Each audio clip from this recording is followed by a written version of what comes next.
बिल्कुल। ठीक है। ठीक है। उसका उसमें लॉ ने लिखा हुआ कि रिमेनिंग जितने डायरेक्टर्स होंगे, जो डिस्क्वालीफाई हो जाए वो रहता नहीं है डायरेक्टर, एक भी रह जाए बंदा, वो भी बैठ के मीटिंग। नहीं नहीं, वो कम से कम मिनिमम नंबर ऑफ डायरेक्टर पूरे करेगा। क्या? अब अजीम कर लो। बताता हूँ यार, एक मिनट दोबारा देखना। एक कंपनी थी, पब्लिक कंपनी, लिस्टेड कंपनी थी। उसका कोरम कितना था? 4 या 1/3। 9 डायरेक्टर थे। हमने कहा कि 9 में से 6 तो भैया हो गए, डिस्को मर गए भैया, मर गए। बाकी कितने? 9 में से 6 गए। बाकी कितने रह गए? 3। 3 में से पता चला भैया एक ने फिड्यूशियल रिलेशनशिप की वायलेशन कर दी, एक ने वो शेयर भेज दिया, अपने मेंबर ही नहीं रहा। 2 और लोगों के बीच में से कितने रह गए? 1। अब ये एक बचा है, यही कोरम कंसिडर हो, रिमेनिंग डायरेक्टर। अब ये बैठे, कम से कम मिनिमम नंबर ऑफ डायरेक्टर पूरे करेगा। ज्यादा करने तो उनकी मर्जी, लेकिन कम से कम कितने के वो करेगा? मिनिमम नंबर ऑफ डायरेक्टर वो पूरे कर ले, वो अपॉइंट कर ले। अब जब एक कर लेगा, 2 हो जाएंगे। तीन, तीसरा कर लेगा, 3 हो जाएंगे। चौथा कर लेगा, जैसे जैसे पॉइंट करता जाएगा बंदे बढ़ते जाएंगे। बात समझ आ रही? तो एक ही दफा सबके नाम रखे, उसको एक ही दफा अप्रूव कर दे, सारे इकट्ठे ही अप्रूव होंगे। जी बेटा। अगर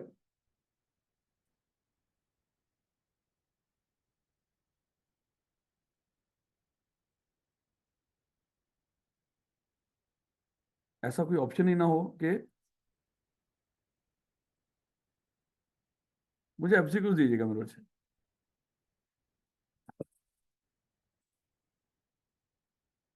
ले मेरे से chapter number 4, chief executive and other officer. छोटा सा चैप्टर है, जरा देखते जाइएगा। याद करें मेरे बच्चे, हमने डिस्कस किया था कि कंपनी बनाने वाले कंपनी बनाते हैं, और कंपनी बना के किन के सपोर्ट कर दिया करते हैं? बोर्ड ऑफ डायरेक्टर्स के। तो डायरेक्टर आप इस कंपनी को चलाएंगे। मुदम्मल मैं बताता हूँ आखिर में जाके दोबारा लोन का। इन बच्चों को भी भूल लेने देना पहले, ताकि इनको दोबारा रिवाइज हो जाए। तो बोर्ड ऑफ डायरेक्टर्स के, हम मेरे बच्चे बोर्ड ऑफ डायरेक्टर इस कंपनी को चलाएंगे। लेकिन बोर्ड ऑफ डायरेक्टर मेरे बच्चे अभी हम डिस्कस करेंगे कि बोर्ड ऑफ डायरेक्टर क्या करते हैं। अपने में से एक काबिल इंसान, जिसको हम लफज बोला करते थे कि अपना एक छोटू अपॉइंट कर लेंगे, जो इनके बिहाफ पे भाग भाग के काम करेगा कंपनी के। तो ये क्या करेंगे, उसको अपनी सारी पावर या सब्सटेंशियल जो पावर्स हैं वो इसको दे देंगे। ये उनके बिहाफ पे क्या करेगा, उस कंपनी को मैनेज करेगा। और ये डायरेक्टर में से अपॉइंट होता है चीफ एग्जीक्यूटिव, तो डायरेक्टर भी है, चीफ एग्जीक्यूटिव भी है। लेकिन अगर आपको कहता है कि हम बाहर से लाके, यहां से बोर्ड से कोई काबिल बंदा ना मिले, बाहर से लाके अगर आप चीफ एग्जीक्यूटिव अपॉइंट करोगे, फिर भी मेरे बच्चे वो चीफ एग्जीक्यूटिव भी है, डायरेक्टर भी है। अब देखो ना, यानी कि डायरेक्टर दोनों सूरतों में, अगर तो डायरेक्टर में से चीफ एग्जीक्यूटिव है तो डायरेक्टर भी है, चीफ एग्जीक्यूटिव भी है। लेकिन अगर बाहर से लाके अपॉइंट किया है तो चीफ एग्जीक्यूटिव भी है, डायरेक्टर भी है। याद रखोगे, हम समझेंगे वो डायरेक्टर भी है, क्योंकि चीफ एग्जीक्यूटिव तो है, फिर हम समझेंगे डायरेक्टर भी है। जो डायरेक्टर में से ही हो, समझने की जरूरत ही को नहीं, वो डायरेक्टर में से ही है। याद रखोगे मेरे बच्चों। अब अगली बात हुई कि भैया एक आपने ये बोर्ड के मामला को देखने के लिए अभी हम डिस्कस करेंगे इसी चैप्टर में। अपना एक मान लो कि रहबर भी अपॉइंट करते हैं, जो बड़ा जो बोर्ड के मामला को देखता है मेरे बच्चे, उसके लिए लफ्ज बोलेंगे चेयरमैन। ये 2 लोग मेरे बच्चे पहले तो ये पढ़ेंगे। अब चीफ एग्जीक्यूटिव की पहले अगर हम बात करें, कहते हैं चीफ एग्जीक्यूटिव कब कब और कैसे अपॉइंट किए जाते हैं।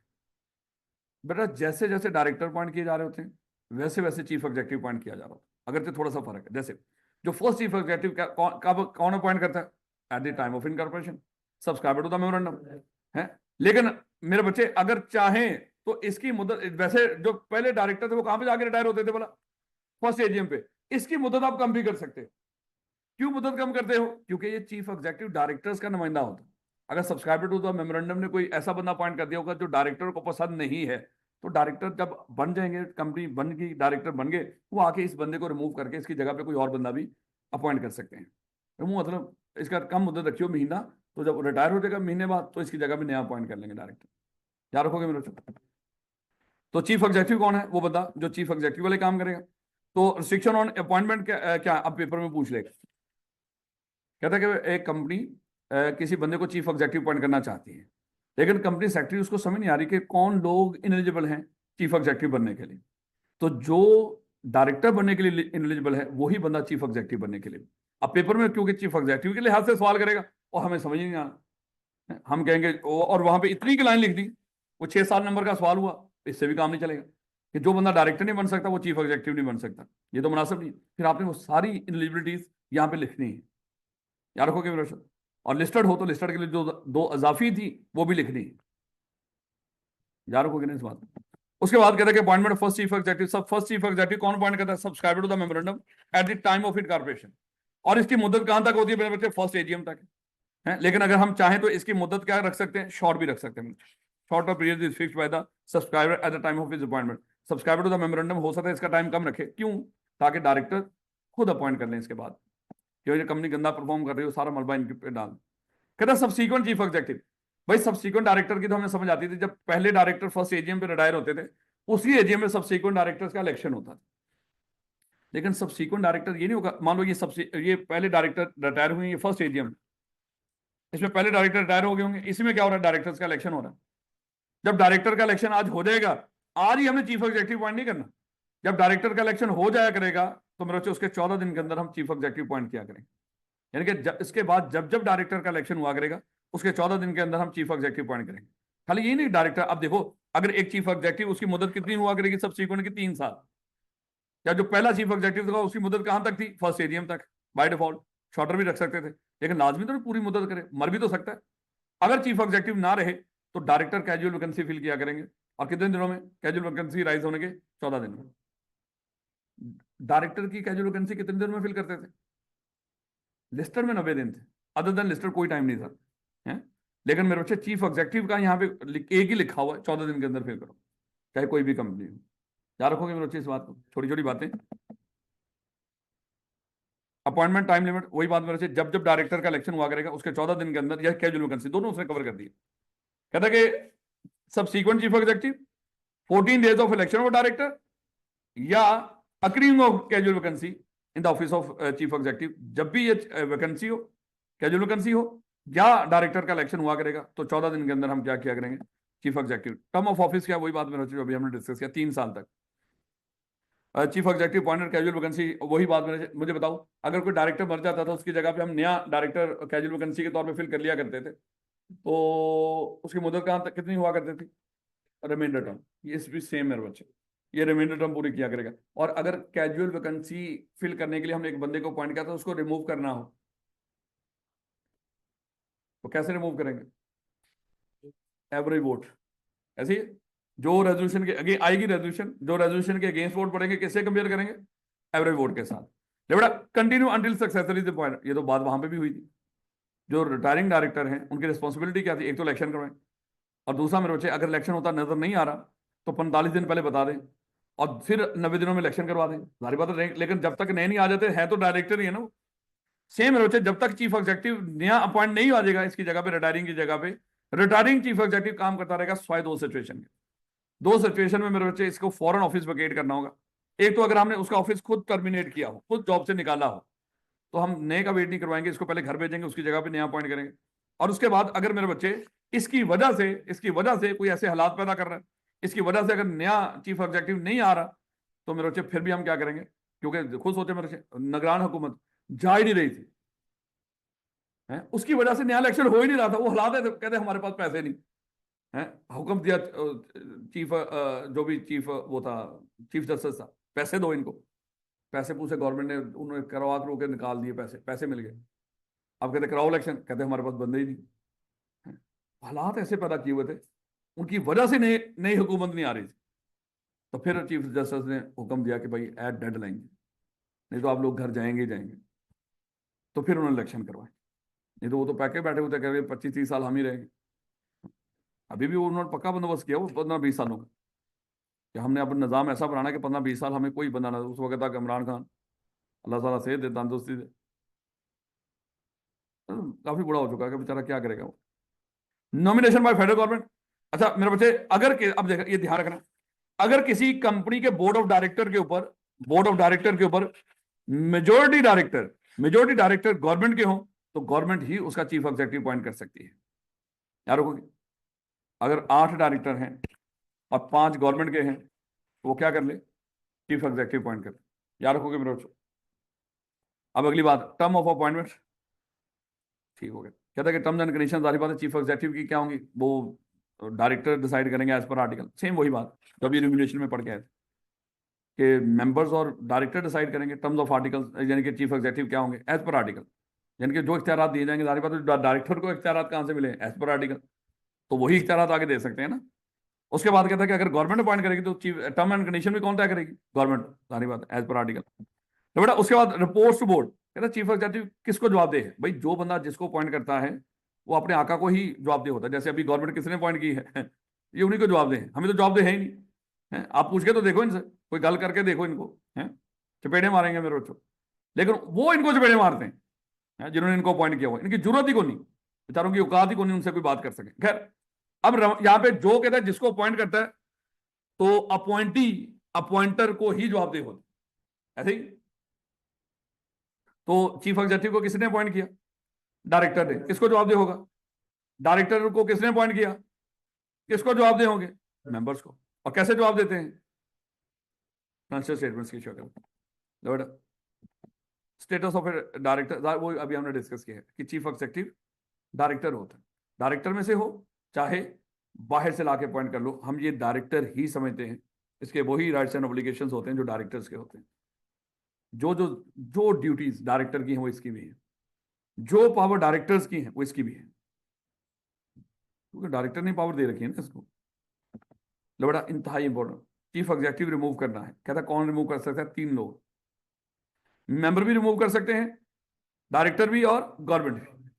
कहता अगर मेंबर ने रिमूव करना तो मेंबर स्पेशल रेजोल्यूशन पास कर ले, जनरल मीटिंग बुलाए, उसका 21 दिन पहले नोटिस है और मेंबर की 3/4 मेजोरिटी से इसको रिमूव कर दें। अगर डायरेक्टर रिमूव करना चाहते हैं तो वो भी स्पेशल रेजोल्यूशन पास करें, ऐसे ही। अच्छा रेजोल्यूशन पास करें, 3/4 रेजोल्यूशन, 3/4 रेजोल्यूशन यानी कि 3/4 मेजोरिटी से रेजोल्यूशन पास करें, स्पेशल तो नहीं ना। हाँ बस ध्यान रखना, पक्का कर देना इंशाल्लाह आप लोगों को, ताकि जो इंसान के बस में वो तो वही कर सकता है, बाकी जो आपके बस में मुझे पता आपने जो करना बेटा। उसके बाद आ जाती है गवर्नमेंट। अगर गवर्नमेंट के पास 75% वोटिंग राइट वाले शेयर हो तो गवर्नमेंट भी चीफ एग्जीक्यूटिव को रिमूव कर सकती है। लेकिन अब आई कैप ऐसा सिंपल थोड़ी पूछता है।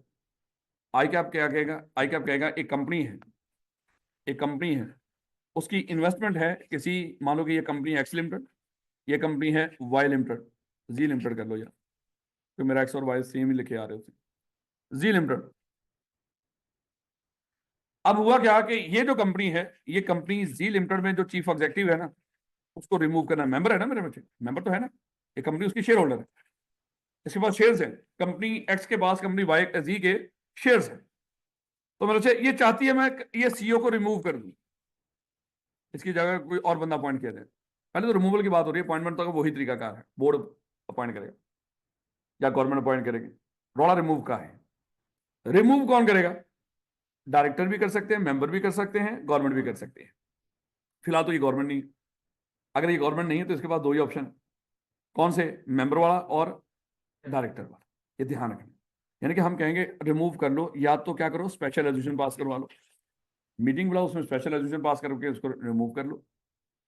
3/4 वही भी तो 3/4 मेजोरिटी होती है ना, है 75% शेयर हैं तो कर लो, 75% शेयर चाहिए होंगे ना वोटिंग राइट्स वाले, बाजार देखा जाए जो गवर्नमेंट के पास है जिस तरह के। लेकिन लफज नहीं बोलेंगे हम 75%, हम लफज क्या बोलेंगे, हाँ स्पेशल रेजोल्यूशन।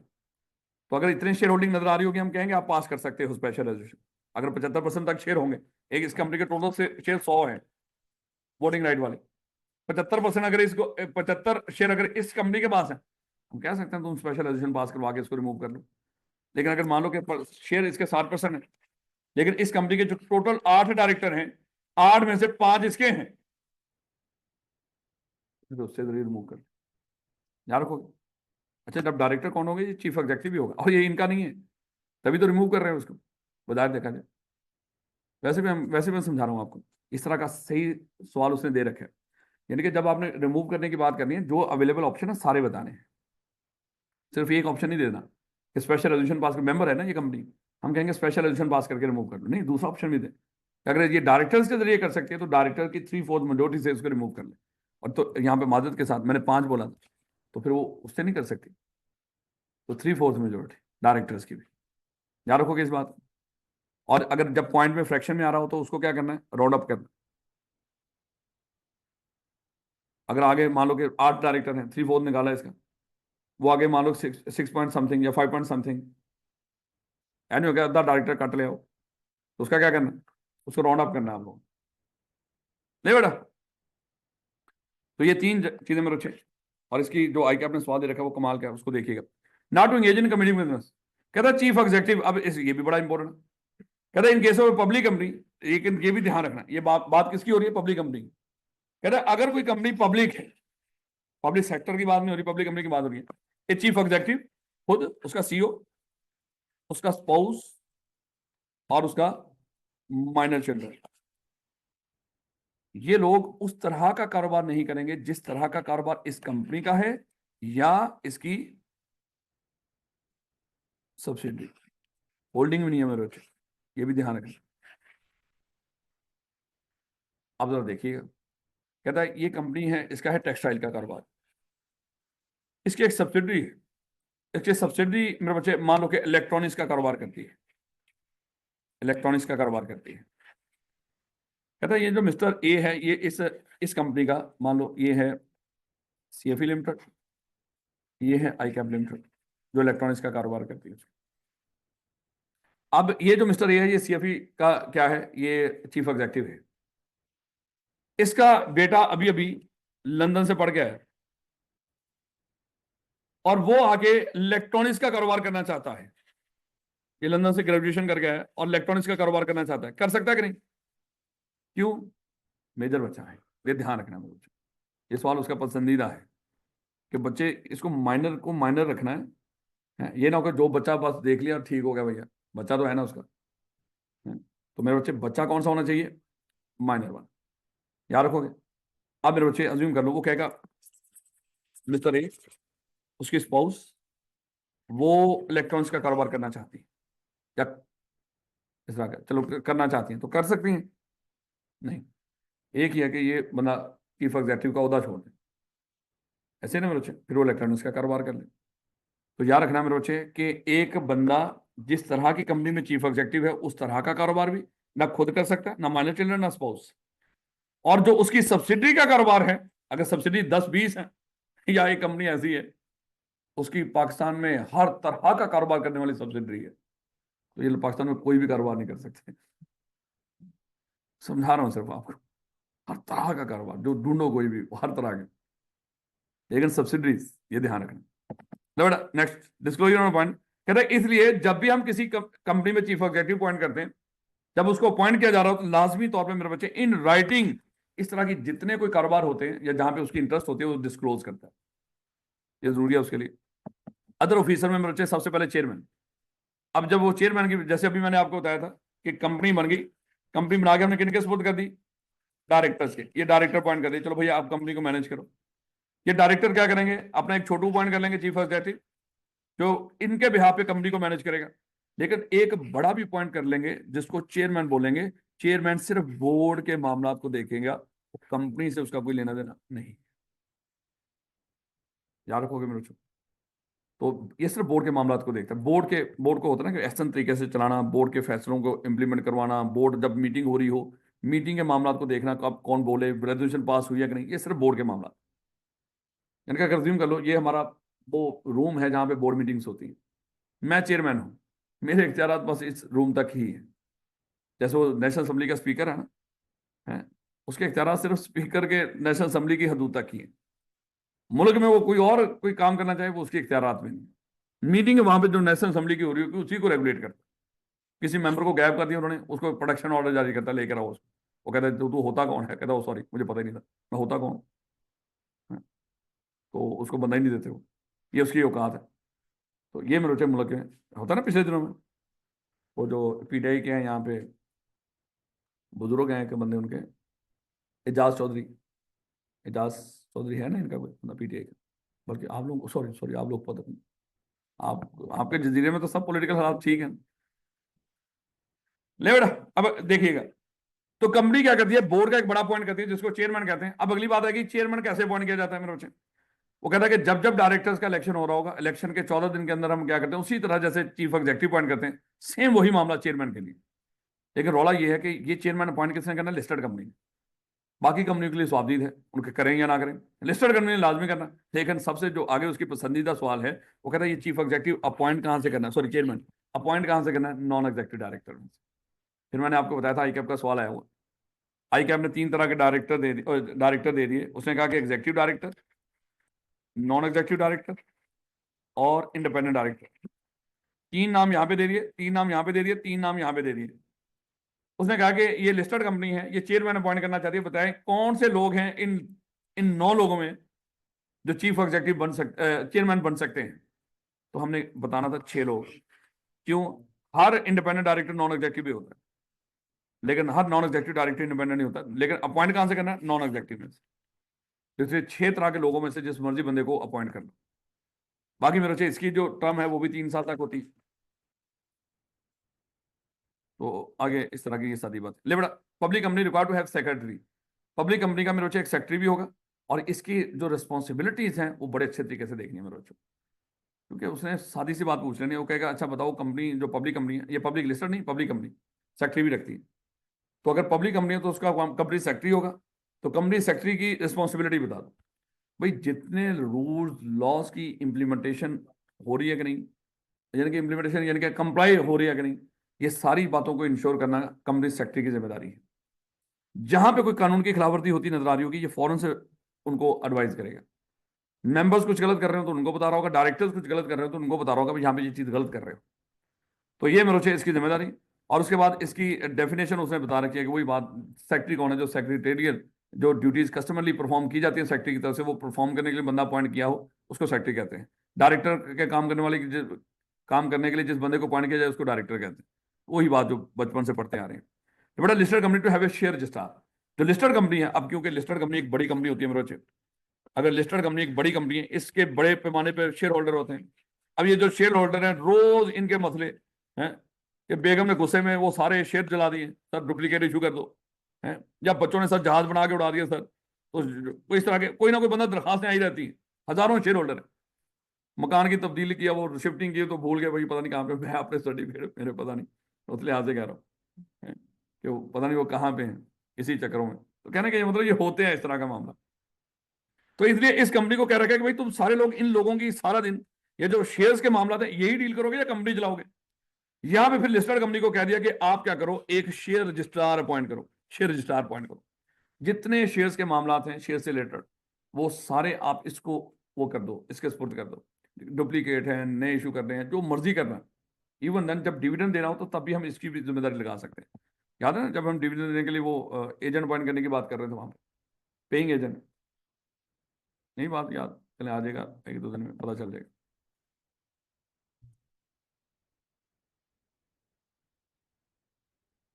ले बेटा, बार ऑन अपॉइंटमेंट और सोल परचेज से, बार कहते हैं पाबंदी को। पाबंदी है सोल अकेला परचेज एजेंट या सेल एजेंट अपॉइंट करने में। इसको देख लो मेरे बच्चों, ये है एक कंपनी, ये कोकोमो बना के बेचती है। और चीज कर लो वैसे, आप बड़े हो गए हम लोग हैं। तो इसके अलावा पाकिस्तान में है ही क्या? कोकोमो बना के बेचती है। ले बेटा, अब ये क्या कर रही है? इसको मना है, ये जितनी कोकोमो बनाएगी उसकी जो आगे मेरे बच्चे वो होगी ना सेल एजेंट, तो ये कंपनी नहीं होगी। मान लो ये कंपनी है सीएफई लिमिटेड, ये जितनी कोकोमो बनाती है ये कंपनी एक्स लिमिटेड को दे देती है। अगर कोई और बंदा इस कंपनी से डायरेक्टली खरीदने आता है उसको मना कर देती है, नहीं नहीं सर इससे खरीदो। इससे क्या होगा मेरे बच्चे? इस एक कंपनी की, ये बड़ी अहम चीज है, इस एक कंपनी की मोनोपोली पैदा हो जाएगी। क्योंकि जिस बंदे ने भी खरीदार होगा जितना भी, वो सारे इस कंपनी से राब्ता करेंगे, इसके नखरे बढ़ जाएंगे। इसलिए इसको कहा कि जो चीज बनाओ कई कंपनियों को दो, ताकि इन कंपनीज का आपस में क्या हो, कंपटीशन हो।